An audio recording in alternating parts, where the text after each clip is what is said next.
ಆದ್ರೆ ಶಿವಾನಂದ ಪಾಟೀಲ್ ಪೂರ್ಣ ಮಾಹಿತಿ ಇದೆ, ಬಂದು ಮಾತಾಡಿದ್ದಾರೆ.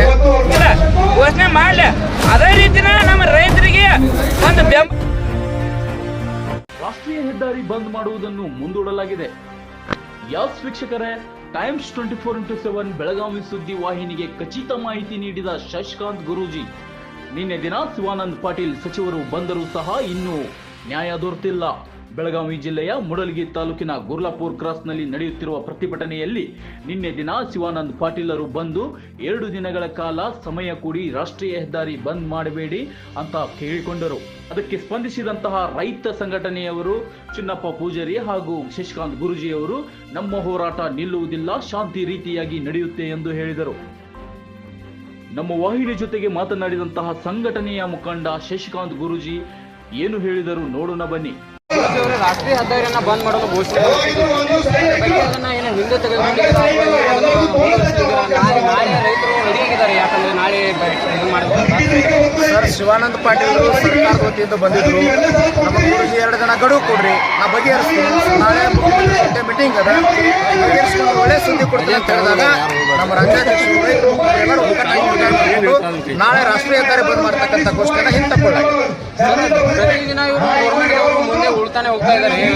ನಾಳೆ ಘೋಷಣೆ ಕೊಡ್ತೀವಿ ಅದು HK ಪಾಟೀಲ್ರಿಗೆ ಪೂರ್ಣ ಮಾಹಿತಿ ಇರೋದ್ರಿಂದ ಅಸಂಬದ್ಧ ಉತ್ತರ ಕೊಟ್ಟು ಹೋದ್ರು. ಆದ್ರೆ ಶಿವಾನಂದ ಪಾಟೀಲ್ ಪೂರ್ಣ ಮಾಹಿತಿ ಇದೆ, ಬಂದು ಮಾತಾಡಿದ್ದಾರೆ, ವಿಷಯ ತಿಳ್ಕೊಂಡಿದ್ದಾರೆ. ಅವರು ದರ ಘೋಷಣೆ ಮಾಡ್ಲಿಕ್ಕೆ ಬಂದಿದ್ರು. ಅವರಿಗೆ ನಮಗೆ ಹೊಂದಾಣಿಕೆ ಆಗದೆ ಇರತಕ್ಕಂಥ ರೇಟ್ ಇತ್ತು, ಅದಕ್ಕಾಗಿ ನಾವು ವಾಪಸ್ ಕಳಿಸಿವಿ. ನಾಳೆ ನಾವು 2 ದಿನ ಸಮಯ ಕೊಟ್ಟಿವಿ. ಸರ್ಕಾರ ಗಡುವು ತಗೊಂಡಲ್ಲ, ನಮ್ದು ಶಾಂತಿಯುತ ಪ್ರತಿಭಟನೆ ಇರ್ತದೆ. ಆ ಗಡುವನ್ನು ಮೀರಿದ್ರೆ ಇದು ಕ್ರಾಂತಿ ಆಗ್ತದೆ ಅಂತ ಹೇಳ್ಕೊಡ್ತಾರೆ. ಯಾಕಂದ್ರೆ ಆಗ್ಲೇ DC ಅವರು ಹೋಗ್ಬೇಕಾದ್ರೆ ತುಂಬಾ ಗಲಾಟೆ ಮಾಡ್ತಾ ಇದ್ರು. ಅದು ನೋಡಿ ಸರ್, 8 ದಿನ ಆಯ್ತು ರೈತರು ಕೊಡ್ತಾರ, 8 ದಿನ ಬಿಸಿಲೊಳಗೆ ಮಳೆ ಒಳಗೆ ಕೊಡ್ತಾರ, ಸ್ಪಂದನೆ ಸರಿಯಾಗಿ ಆಗದೆ ಇದ್ದ ರೀತಿಯೊಳಗೆ ರೈತ ಆಕ್ರೋಶ ಸಾಮಾನ್ಯ. ಆದ್ರೆ ಶಿವಾನಂದ ಪಾಟೀಲ್ ಬಂದು ಸ್ಪಂದನೆ ಮಾಡ್ಯಾರ. ನಮ್ಗೊಂಥರ ಘೋಷಣೆ ಗುರ್ಲಾಪುರ ಕ್ರಾಸ್ಗಳು ಆಗ್ತದೆ, ನಮಗೂ ವಿಶ್ವಾಸ ಅದ. 2 ದಿನ ಸಮಯ ಕೊಟ್ಟಿವಿ, ಅಲ್ಲಿವರೆಗೆ ನಾವು ತಾಳ್ಮೆಯಿಂದ ಕಾಯ್ತೀವಿ. ಇದನ್ನ ಹೆಚ್ಚಿನ ಇದನ್ನ ಏನ ಹಣ ನುಂಗ್ಯಾರು, ಇದು ಮೋಸ್ತನ ಆಗತೈತೆ ಮಾಲಕರಿಂದ. ಈಗ ರೈತರನ್ನ ಒಂದು ಹಂತಕ್ಕೆ ತಾಯಿನ ಚಲೋ ತಾಯಿ ನೋಡ್ಕೊಂಡು ಹೋದ್ರ ಅವರು ಚಲೋ ತಾಯಿ ಉಳಿತಾರು, ನಾವು ಚಲೋ ತಾಯಿ ಉಳಿಸ್ತಾರು. ಮತ್ತು ಚಲೋ ತಾಯಿ ನಾವು ಅವ್ರಿಗೆ ಕಬ್ಬ ಚಲೋನು ಕೊಡ್ತೀವಿ, ರಿಕವರಿ ಬರುವಂತದ. ಏನೋ ತಪ್ಪು ತಡೆ ನಾವು ರೈತರು ಮಾಡಂಗಿಲ್ಲ, ಅವರು ಚಲೋ ತಾಯಿ ಸಹಕರಿಸ್ಕೊಂಡು ಹೋಗ್ಬೇಕು. ನಮಗೆ ರೈತ ಬೆಂಬಲ ಬೆಲೆ 3,500 ಕೊಟ್ಟ ಕೊಡ್ಬೇಕು. ಯಾವುದೇ ರೀತಿ 30 ತನ ಮಾಡಬಾರ್ದು, ಕಾಟ ಅದು ಅಳಿದು ಮಾಡೋದು ಮಾಡಬಾರ್ದು ದಯವಿಟ್ಟು. ಮತ್ ಕಾಟ ಹೊಡೆದ್ರೆ ಅಂತ ಪೂರ್ತಿ ಮಾಡ್ತೀವಿ. ಸರ್, ಇನ್ನೊಂದು ಏನಂದ್ರೆ ಸರ್, ನೀವು ಯಾವರಿಂದ ಬಂದಿದ್ದೀರಿ? ನಾವು ರಾಯಬಾಗ್ ತಾಲೂಕು ಕೋಳಿಗುಡದಿಂದ ಬಂದಿದ್ದೇವೆ. ನಮ್ಮ ಹೆಸರು ಬಸವರಾಜ್ ಕೃಷ್ಣಪ್ಪ ಮಾಚಕ್ನೂರ್. ಹೌದು ಸರ್, ಓಕೆ ಸರ್, ನೀವು ಹೇಳ್ತಾ ಇರೋದು ಸರಿಯಾಗಿ. ಇನ್ನೊಂದೇನಂದ್ರೆ ನೀವು ನಮ್ಮ ಟೈಮ್ಸ್ 24x7 ಮೂಲಕ ನೀವು ಏನಾದರೂ ಗೌರ್ಮೆಂಟ್ಗೆ ನೀವು ಏನಾದ್ರು ಸಲಹೆ ಕೊಡೋದಿದ್ರೆ ಈಗ ಹೇಳ್ಬೋದು.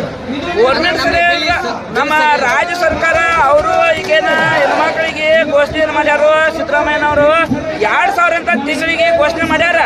ಮತ್ತ ಬಸ್ ಅಂತೂ ಫ್ರೀ ಬಿಟ್ಟಾರ ಅವ್ರಿಗೆ. ಆಗ್ಲಿ ಅದೇನ ತೊಂದ್ರೆ ಇದನ್ನ ಪ್ರಾಬ್ಲಮ್ ಅಂತ ಹೇಳಂಗಿಲ್ಲ, ಘೋಷಣೆ ಮಾಡ್ಲಿ. ಅದೇ ರೀತಿನ ನಮ್ಮ ರೈತರಿಗೆ ಒಂದು ಬೆಂಬಲ ಬೆಲೆ ಕೊಡೋಣ. 1,000 ರೂಪಾಯಿ ಅವ್ರ ಘೋಷಣೆ ಸದಾ ಮಾಡಿದ್ರೆ ಅವ್ರ ಹೆಸರನ್ನ ಗುಲಾಲಿ ಸದಾ ಆಡ್ಬೇಕು. ಸದ ರೇಟನು ಪೂರಾ ಜಂಪ್ ಮಾಡ್ಯಾರ. ವರ್ಷದಿಂದ ವರ್ಷಕ್ಕೆ ಗೊಬ್ಬರ ರೇಟ್, ಔಷಧ ರೇಟ್ ಪೂರಾ ಜಂಪ್ ಆಗೈತೆ.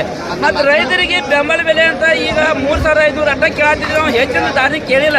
ನಾವು 4,000ಕ್ಕೆ ಹೋಗ್ಬೇಕಾಗಿತ್ತು, ಆ ದಾರಿಗೆ ಹೋಗಿಲ್ಲ. ಈಗ ನೀವು ಒಂದು ನಿರ್ಧಾರ ತಗೊಂಡು ಎಲ್ಲ ಫ್ಯಾಕ್ಟ್ರಿ ಮಾಲಕರ ಅದನ್ನ ಸಂಪೂರ್ಣ ನೀವು ಬೆಂಬಲ ಕೊಟ್ಟ 3,500 ಕೊಡಾಕಬೇಕು.